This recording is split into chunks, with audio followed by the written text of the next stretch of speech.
দেখো রোমান সংখ্যায় কি করে তুমি 49 কে লিখবে। তো 49 না, যে কোনো সংখ্যাকে রোমান সংখ্যায় লিখতে গেলে প্রথমে তোমাকে যেটা মনে রাখতে হবে, নাম্বার ওয়ান কি মনে রাখতে হবে, যে সংখ্যাগুলো দেওয়া থাকবে সেই সংখ্যাগুলোকে এই যে রোমান যে সংখ্যাগুলোর ভ্যালু আছে এই ভ্যালুগুলোর মাধ্যমেই প্লাস অথবা মাইনাসে আকারে এক্সপ্যান্ড করতে হবে। নাম্বার টু, তোমাকে মনে রাখতে হবে কি, যে রোমান সংখ্যার যে বাঁ দিকের সংখ্যাগুলো থাকে সেগুলোকে বিয়োগ হিসেবে ধরা হয়, আর ডান দিকের সংখ্যাগুলো থাকে সেগুলোকে যোগ হিসেবে ধরা হয়। নাম্বার থ্রি, রোমান সংখ্যাগুলোকে পর পর 3 বার একসঙ্গে লেখা যাবে না, মানে 3টের বেশি একসঙ্গে লেখা যাবে না। তাহলে আমার সংখ্যাটা আছে কত, দেখো 49।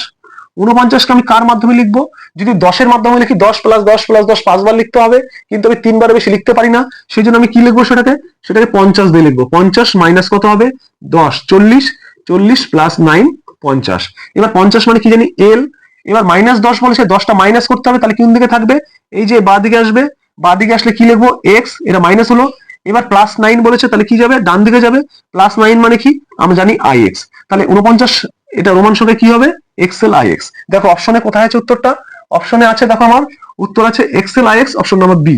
তা তোমরা যদি এটা বুঝে গেছো কিভাবে করলাম, তাহলে এই প্রশ্নের উত্তর কত হবে, মানে 89, এটাকে যদি রোমান সংখ্যায় লিখি তাহলে এর অ্যান্সার কত আসবে, প্রত্যেকে কমেন্ট করে জানাও।